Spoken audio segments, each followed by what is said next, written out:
Welcome to Not in a Huff with Jackson Huff, where we interview newsmakers, storytellers, and all-around interesting people. Sit back, relax, unless you're driving, and enjoy the show. Here's Jackson. Hello. I am Jackson Huff. This is Not in a Huff. Thanks very much for joining me. As always, really appreciate it. Another amazing guest. I'm interviewing Sarah Todd Hammer. Now, Sarah Todd's going to teach us all about disability advocacy, something I didn't know a ton about, something that she is very involved in. Her story starts, we're going to talk a lot about, everything to do with why she's involved in disability advocacy and the disability that she has now. But the story starts with her at 8 years old in a ballet class, and basically 24 hours later, the next day, in that time frame involves being airlifted with a hospital, being paralyzed from the neck down, the road to recovery from that, and kind of where she is now. So it was just a fascinating story. I learned so much just about resilience, overcoming, obstacles that come in front of you, and just kind of thriving, really. I don't think anyone would look at Sarah Todd's story and not think that she is just thriving now. Something that she's going to say that just really resonated with me was she does a lot because of her disability, not in spite of it. And I really, that was just a powerful statement, because she really has shown that disability is it's not a negative thing. It's not a bad thing. It just makes someone different. It's just another kind of stop in the road to diversity. Diverse abilities is just the same as anything else. So I really I think that we should kind of look at this as a not a negative at all. I think that we can learn a lot from Sarah Todd. We can learn a lot from a lot of people in this disability advocacy space. So I really appreciate her time. Without further ado, here is my interview with Sarah Todd Hammer. I'm here today with Sarah Todd Hammer. Sarah Todd, how are you? I'm great. How are you doing, Jackson? I'm good. We were just talking before about kind of the double name things, being from the South, that Sarah Todd thing. You thanked me for asking about it. Do people mess this up all the time, or what happens? Yes, people mess it up all the time. I'm often called Sarah, or people think my last name is Todd Hammer, but it is an unusual name, so I understand, but I am constantly correcting people on my name. Yeah, well, I can only imagine, but beyond your name, just kind of introduce yourself to us. Yeah, of course. So I'm Sarah Todd. I'm 20 years old, from Atlanta, Georgia. Currently, I'm at college. I'm actually in my dorm room right now. I go to Davidson College in North Carolina. It's a very small school, about 2,000 students, and I'm a sophomore. I just declared my majors. I'm majoring in psychology and communication studies, and I'm actually thinking I might be on the pre-law track pursuing disability rights law in the future. I've been disabled for almost 12 years of my life now. When I was 8 years old, I became paralyzed from the neck down suddenly, and I have been diagnosed with acute flaccid myelitis, or AFM. I've made a big recovery, and I will get a lot into that later, but I'm mainly interested in disability activism and advocacy in my personal life, and here at school. I do a lot with disability advocacy at school too. So I'm really excited to be here talking to you. Absolutely excited to have you. And I do want to kind of get into that journey and what happened with you. We talked beforehand. We kind of exchanged what the questions would be, and you said you hadn't really looked at them since I sent them.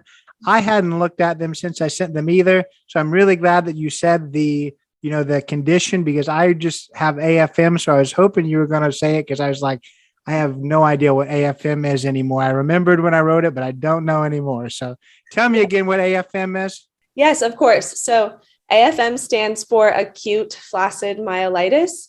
And basically, it's caused by a virus attacking the spinal cord. So it causes a spinal cord injury. So when everything happened to me, my spinal cord was damaged from C2 to T1, which is a very large section of the spinal cord. And that's why I ended up paralyzed. I was originally diagnosed with something else, though, because AFM, the term wasn't actually coined until about 2012, 2014, and all of this happened to me in 2010.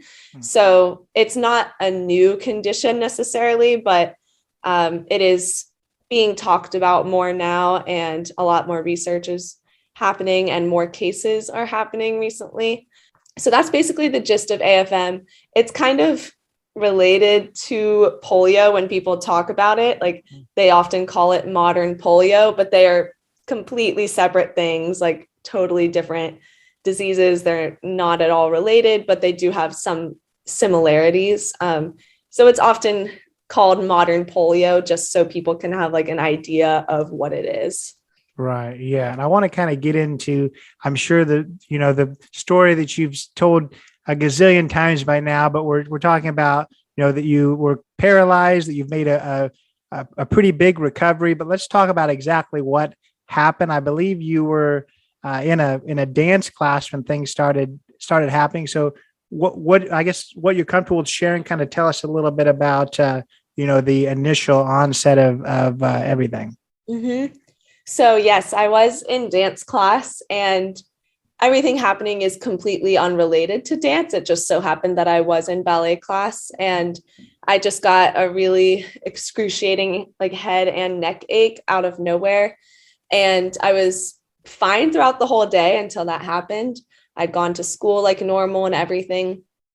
But then once I got this headache, I was just going to go home. So my mom was getting ready to take me home.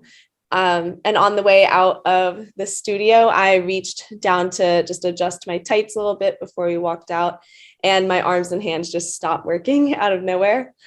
And so obviously I told my mom that, and we rushed to the urgent care because it was the closest thing to us.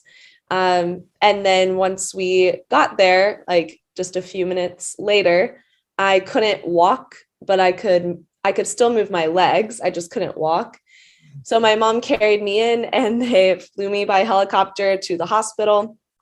And I was in the emergency room there for 6 hours, and they didn't do anything except give me Motrin for the pain in my neck because they didn't believe that anything was actually wrong.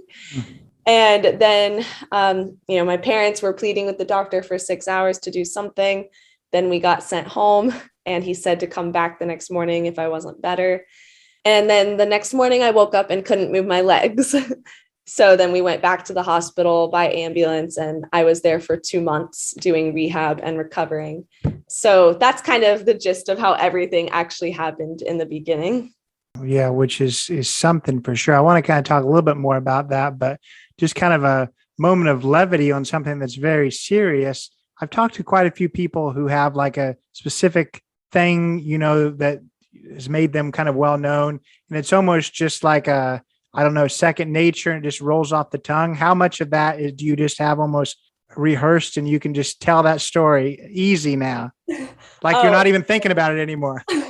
I don't have to think about it at all. And actually, it doesn't even bother me to tell the story. Like I love talking about disability stuff. And obviously it was terrifying, but like now I've told it so many times, and like I've even just told friends about it. We talk about it occasionally, so I can easily tell that story. I've told it to tons of people on the news, told it to friends, told it to doctors, so probably told it a million times by now. Yeah, I always think that's always interesting how we kind of can get locked in. Like I work in admissions at a college myself, and just the process of getting people signed up and their account set up. Sometimes I'm halfway through it and I don't even realize what I'm saying. It just kind of comes out. So I feel like when you have this story, that's probably the case, that you've almost just refined it where you don't even have to necessarily even think about it anymore. So yes. Yeah. So let's talk about, that you were in the hospital for 2 months. The initial onset too, I can't even imagine. Most people listening, probably everyone listening,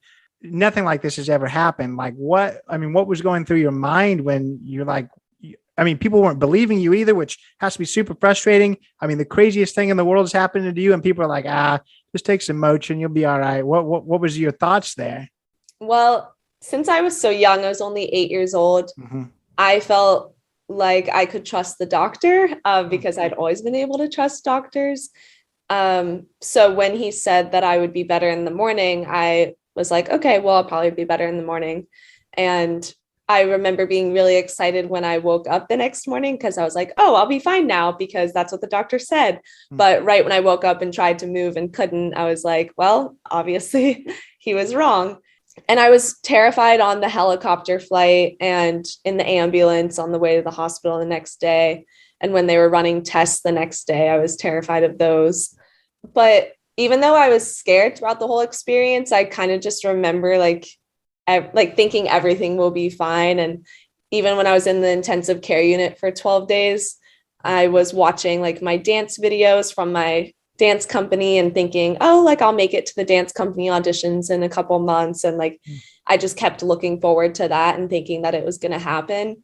So I definitely was scared the whole time, but I hadn't necessarily like processed that my life had changed forever. I think that was just kind of something I knew once I'd had my disability for a few months, but it wasn't really like it ever just like hit me at once. Like that was never something that was really hard for me to necessarily accept.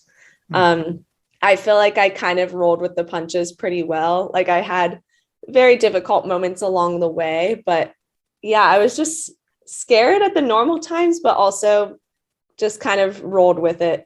Well, that's a good way. That's a good way to be. I don't know if everyone would have been able to do that. So that's commendable for sure. So let's talk about kind of the recovery process. Obviously, a lot of people with different paralysis happens because of, a traumatic injury, and they don't necessarily always recover. And it's just about trying to get a little bit of mobility back. What was the, I guess, recovery process? You were in there for 2 months.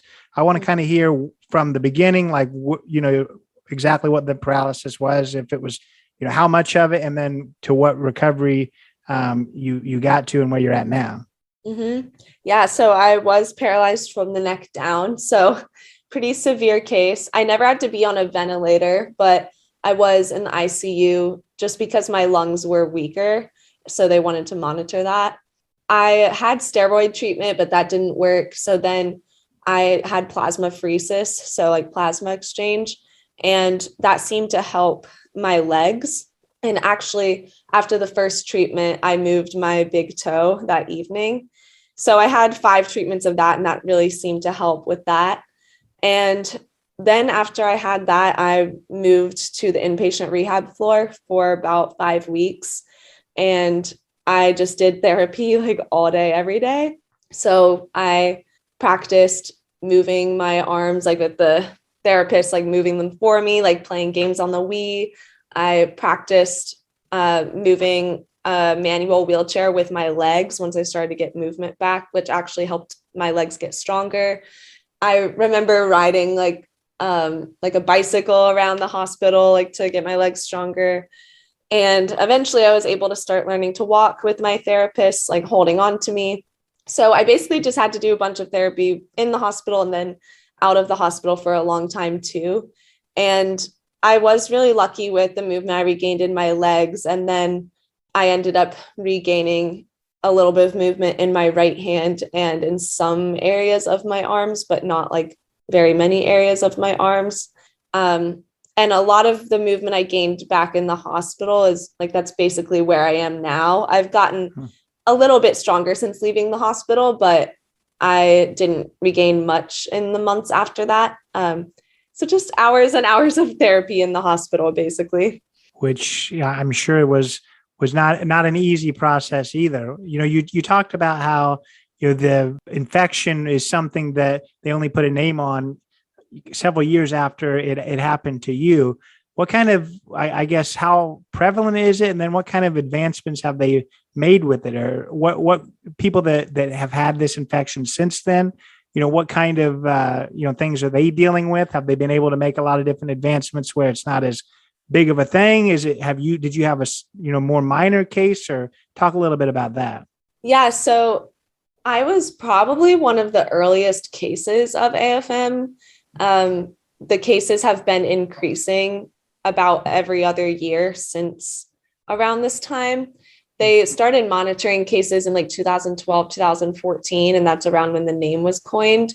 And the cases were increasing like exponentially every other year, and the CDC was monitoring that. However, the CDC is not counting all cases because I am not counted as a case. So that's a little bit of a problem. But actually, like with COVID restrictions, the AFM cases have gone down because the virus that causes AFM is an enterovirus, which is the virus that basically causes a cold. So actually, that's been one positive thing with COVID is AFM cases have gone down, which is pretty interesting. But yeah, there have been a lot of research initiatives happening lately because it's been in the news a lot. So more doctors are hearing about it and knowing about it, which is great. My doctor in Texas specializes in AFM, and he's been doing a lot of the work there. And he's actually the one who re-diagnosed me with AFM. There's still not much research out there, though, but more and more people are knowing about it. And actually, my human neuropsychology professor here at Davidson, I asked him if he knew about it, and he said he did. So the word is getting out more, which is really interesting. And that's been because of the news. To answer your question about like cases and the more like typical case, I was kind of like a pretty typical case. Like a lot of AFM cases are like paralyzed from the neck down, like quadriplegic. And then a lot of them do make a decent recovery, but recover in kind of an odd way, like I did. But also there are a lot of kids who have AFM and they need a ventilator, or they can't eat, so they need a feeding tube, or they have facial paralysis and they might not recover at all. And then there's also a lot of AFM cases where just like one limb is affected, or like one part of a limb is affected. So it can range a lot. So a lot of ways that it can affect people, which is really interesting and like a cool area of study when it comes to AFM. Dan, you talked about what happens to a lot of kids. Is AFM generally happening to children and not adults? Yes. So it is mostly children, which I don't think they technically know why, but my main guess is that, children tend to get sick more than adults. And that's probably why. But I don't think there's like enough concrete research to say that is the exact reason, but it does mainly affect kids. I gotcha. And you talked about your mental aspects of it and kind of rolling with the punches, which is awesome. So it may make, the question I had about that kind of moot, but I still wonder, the mental health aspect of it, where, I feel like maybe being, and I could be wrong, but I feel like maybe being born with a disability and that's all that you've ever known affects people differently than it happening to them when they did know something else. So talk about kind of the mental health aspect of knowing that your life did forever change and kind of accepting that. Mm-hmm. Yeah, I definitely think being born with a disability is a lot different than acquiring one. And I think there's pros and cons to both, because if you're born with one, it's all that you've ever known. But acquiring one, you kind of have the ability to like miss what you used to have in some ways. But also I think there are some benefits to acquiring one versus being born with one. In my case, I had a lot of post-traumatic growth, and like I realized that there's so many positives to being disabled. And I feel like becoming disabled really helped me realize that and like be thankful for the life that I have with my disability. And I think it's really important to talk about mental health with disability because they are kind of intertwined. Disabled people are more likely to have mental health issues for various reasons. And it's not always because of their disability. It's often because of the way society treats disabled people and the lack of accessibility within society. I do think I dealt with it very well, though. I think it's something that's very difficult to deal with. And I'm just the type of person that when I have something really difficult happen in my life, I tend to deal with it very well, no matter what it is. But I do think it's a good conversation to have, talking about how there are positive aspects to being disabled, but we need to acknowledge the challenges and work through those and help the people that are experiencing those struggles. Absolutely. And I mean, this is a small part, given that, you were the one that, really had to deal with it. But I have to ask, you were 8 years old. That changed your parents' life for, forever too. I mean, how did they cope? And I mean, what did they do to make sure that their mental health was something that they focused on? Because I can only imagine that was a huge thing for them too.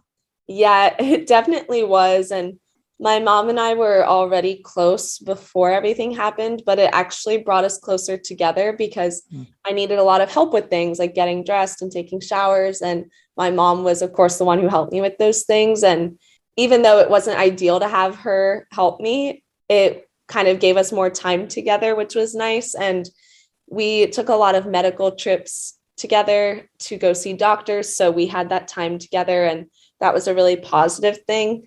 But it was really hard for my mom to accept everything at first. I remember her often crying or just being upset a lot in the beginning. But I think once she saw that I started to achieve so many things because of my disability, not in spite of my disability, but because of it, she really began to have a more positive mindset around everything. And since she knows that I wouldn't regret anything and that I actually am thankful for the things my disability has brought me, her seeing me having those positive attitudes has helped her develop one as well. So I think all around, we've definitely had those mental health challenges, but we've coped with them pretty well. That's really good to hear. And I know that you expected a couple months later to be back, in dance. I know that probably didn't happen, but you did get back to dance at some point. I know that was important to you. Talk kind of about that journey back to, whether it was ballet or whether it was dance. Talk a little bit about that. Yeah. So I, of course, didn't get back to it as soon as I thought I would. But after I got out of the hospital, we were practicing walking and stuff in therapy. And I stood on my tiptoes. And that was when I was like, maybe I could try dancing again. And at home, I tried doing some of the dances I would always do, to my dance company's videos. And my dad was there watching to make sure everything was okay. And I remember kicking him out of the room, being like, I'm fine. And just kind of getting back to that. And I tried going back to actual classes, but it just wasn't the same. I didn't like how I felt a little singled out, and I wasn't treated the greatest by my dance company. I didn't feel super welcomed back. So I left after returning for a couple of classes, and then I didn't go back. And I kind of just made dance my own thing. I haven't been back to a company since then. I enjoy doing it on my own. And I actually got into choreography because I realized I needed to adapt the dance moves so I could actually do them. And I started just making up my own dances to suit what my body could do. And that helped me develop a new hobby. So dancing for me is more just kind of a side hobby now, but it is something that I will always love. And I like that I now have the new addition of choreography to go along with it. Absolutely, for sure. Yeah, I've seen some of your dance videos on YouTube. So who needs the dance studios? It seems like you're doing a great job all on your own. Thank you. Yeah. So let's talk a little bit. I always like to kind of talk about all the positive aspects of everything. And I feel like with something like this, it'd be easy to ask people, what limiting factors have you had to deal with? I'm not even going to ask that question. I want to know more about, through this disability, through the change of your abilities, what positive things have came about? What opportunities have you gotten that you probably would have never gotten if you didn't have this happen to you? Oh, so many things. And this is my favorite thing to talk about. And it's actually kind of what I've built my platform around, is talking about the positive aspects of disability. I believe that even though people might not always see the positive aspects of disability, there has to be at least one thing, whether it's something small, you gained more knowledge about science because now you're aware of what your disorder is. Just little things like that are positive things. So I love to talk about this. And for me, I've had so many. My biggest one is definitely the people that I've met. one of my best friends I wouldn't have known without my disability, because she has a similar disability to me, and we met while we were both getting treatment at Johns Hopkins in Baltimore. And she lives in Chicago and I'm from Atlanta, but we're best friends. She's also 4 years older. We're like sisters, basically. So she's just an example of one of the people that I wouldn't know, but there's so many more. I've also had so many amazing experiences. I had my Make-A-Wish trip. I got to meet One Direction. I talk about that all the time. And so many cool experiences came out of that as well. Just the whole Make-A-Wish trip. I've gotten to model in a fashion show that was all disabled models, showing adaptive clothing, which is like accessible clothing for disabled people. And I'm now aware of so many more things. And I feel like it's made me into a better person. I mean, it's hard to say like how I would have been because I was so young, but I definitely know I wouldn't know all the stuff that I know. Just in terms of like, not only like sciencey stuff, like I'm fascinated with like the spinal cord and like neurons and all that type of stuff, but also just like accessibility and like the importance of that and looking out for other people. So there's been so many things, and that's just a few, but those are like the main positive things. Absolutely. And you mentioned accessibility and earlier you mentioned disability advocacy. I want to talk a little bit about that and just what you want people to, I guess, to understand and know about that. I think that's something that a lot of people only just now learning about, just the need for simple things just to help accommodate and make things more accessible. So talk a little bit about that, if you would. Yeah, the main thing that I want people to know is that accessibility is part of the work. It's not extra work. So basically that means when you're planning an event or you're building a building or starting an organization or making an Instagram post or any other social media post, you have to think about accessibility while you're doing it and not afterwards. And this actually helps everyone, because if you implement accessibility retroactively, then you're just going back and fixing things that could have been done ahead of time. So that's one thing I always want people to know. And I focus on this a lot at school with my club, Davidson Disability Alliance. We do a lot of education on accessibility in general, but especially social media accessibility and accessibility within the classroom. So some things that teachers and professors can think about is the policies they have for their classroom, such as like, if you have a no technology policy, that's limiting accessibility for students who might need technology. Even if they have an accommodation for it, it just causes extra work for the professor because they have to make sure they have stuff accessible for just one student online, when if they did it for everyone, it's so much easier.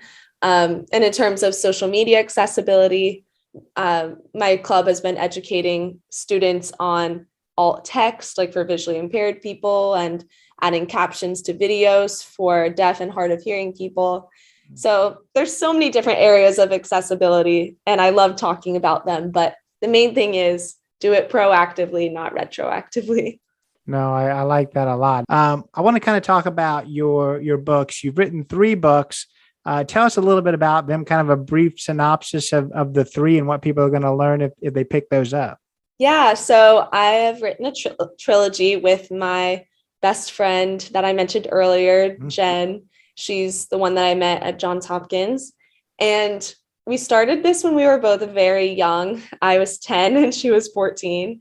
And we just kind of did it out of the blue and put our stories together into one book. So the first book is called 5K, Ballet, and a Spinal Cord Injury. It's a long name, but it has that name because Jen was a runner. So that's the 5K part. And then me, dancer, ballet. And then we both had spinal cord injuries. And we just kind of share our stories about what happened to us and how we met in that book. And then the sequel is called Determination. And this was written when we were about 14 and 18. And in this one, we talk about like growing up as a teenager and kind of learning to adapt to being disabled and the things that we learned along the way. And then the third and final one is called Up and Down. And this one was when we were about like 17 and 21.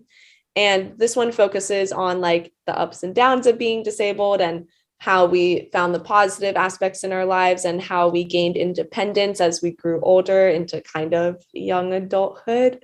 So it's really interesting because it does show us from many years of our lives, which is really cool. And it's funny because both of us like hate going back and reading them ourselves, but because, you know, we were so young, we're like, oh no, we'd never write it like this now. But that's part of what makes it so cool, is because it's not often you can read a 10-year-old's perspective on their disability experience. Usually these types of stories are written from the parents or the caregiver's perspective. So we love that we were able to like highlight disabled voices in our books. No, I think that's really cool. How can people find them? They're all on Amazon. So you can find them easily there. And I also have them on my Etsy account, and I sign them if you want me to sign them. And so that makes it like a little more special, I guess. So Amazon and Etsy. Absolutely. You said that you wrote a trilogy. I don't even know what it's called if you write more. So maybe you've got to stop there. But do you think that do you have a passion for writing anymore? Or are you like, that's good. We've done what we need to do. Writing's my main thing, actually. It's funny. The other day I was going to a club meeting. We were introducing ourselves, and one of the things we had to say was our hobby. And my favorite hobby I listed was writing. I do it all the time, even just like writing little things like on social media, like captions, I consider like a form of writing. That's like the main way I do my advocacy work, is writing. And I'm actually working on a 4th book. I've been working on it for a while. It's almost done. And this one's by myself, and it's a different style to the others. The others were more focused on telling my individual story. And this one's going to be more focused on advocacy work and areas of focus within the disability advocacy realm. So I don't think I'll ever stop writing. It's definitely like my top favorite thing to do at the moment. That's awesome. I know you're in school, so obviously you're working on graduating there. You talked about writing. Beginning of our conversation, you talked about maybe a law school track. So just tell us what you hope the future holds. Obviously, we never truly know, but what do you hope is going to happen for Sarah Todd at some point? Yeah. As you mentioned, I said earlier, the pre-law track, I have considered this in the past and then kind of thought I wouldn't do it, but then I came back to it recently. I've known that I've wanted to do something with disability advocacy. I just didn't really know what the outlet would be, but I've thought about it, and I feel like law would be such a great outlet. I really love educating people on things pertaining to disability, and I also can be pretty assertive when it comes to advocating for my needs and other people's needs. I'm not scared to tell people when they're doing something wrong and tell them how to fix it. So I think that would be a really, really cool thing for me to do. I still have 2 years of college left after this year ends, so I have some time, which is nice. But during this time, I hope to publish my 4th book. I'm hoping to do that this year and possibly more. I mean, I'm sure, because still really young, so I'll probably publish more. And I've been doing a lot of social media advocacy work, especially within the past year and a half. So I'll be continuing that, and I'll be continuing my own podcast. I just started season 2 of it yesterday. So I have a lot going on. And I'm really excited to see the things I get to do in the future. Yeah, that's awesome. So you do have a lot going on. Where do people find all these things if they want to keep up with you? My website is just my full name. So www.sarahtoddhammer.com. I have all my links and articles on there, and access to my books. And then my Instagram is my full name. So is my TikTok, my YouTube. Those are the main places where people can find me. What's the name of the podcast if people are just heading on Spotify or something for that? It's called Positively Opposite. That's also linked on my website. But yes, it's on Spotify, Apple Podcasts, and a few other places as well. Yeah, that's awesome. Well, the good thing about having that unique name is you were able just to get your name as a website. I think if it was just Sarah Hammer or something, maybe that one's already taken. So there's a positive, right? We're looking at those positives. I For like sure. that. Yeah. So it was a pleasure speaking with you. Thanks so much for your time. Thank you. I'm so excited I got to talk to you. This was a great opportunity and I appreciate it. Absolutely. So that was Sarah Todd Hammer. What an amazing person. Just really enjoyed speaking with her. Like I said at the beginning, I learned so much from her about, the world of, disability advocacy, and then the world of just reasonable accommodations. Just like she said, there's so many things that aren't difficult to find ways to accommodate those who might need it. But we just don't always do a great job of making sure that we're filling those needs, and we're not we're very reactive instead of proactive, just like she mentioned. So learned so much. I hope you did too. I hope you see that. I want to kind of mention it again that I mentioned in the beginning. Just doing things because of her disability, doing positive things because of it, and not in spite of it. There's so many times that people look at, oh my gosh, sir, somebody's able to do this even though they're disabled. No, that's silly. A lot of times there's positives to it, and it's because of the experiences they've had, because of the differences in abilities that someone's had is why that they are who they are and why they're so successful. So I learned so much from Sarah Todd, such an amazing person. Do recommend you go check out her books, go check out her website, go check out that podcast. She mentioned all of them. They'll be in the show notes too. But appreciated Sarah Todd's time, and I hope you enjoyed the conversation as much as I did. Go check us out as well. Not Enough Podcast on Instagram, jacksonup.com. Get on Apple, get on Spotify. Leave those 5-star rankings. Give us the 5-star review on Apple. I guess that 5-star review would be a written review, and I would really appreciate that too. But thanks for being here. We'll catch you next time. Take it away, Chris.